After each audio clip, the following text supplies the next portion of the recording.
Hello, good morning sa ating lahat. Have a good Friday. Happy Easter.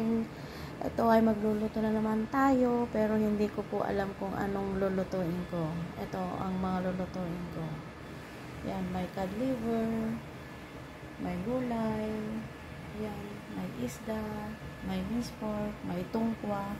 Kaya pag-isipan ko muna kung anong gagawin ko dito kasi mayroon kaming bisita.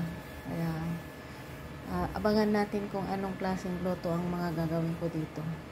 Pag-isipan ko muna kung anong luto ang pwedeng gawin dyan.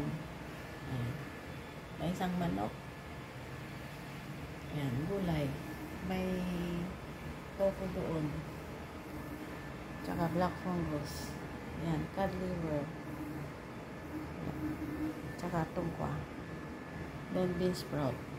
Kaya ayan, pag-isipan ko muna kung ano ang gagawin ko dito sa lulutuin kong ito.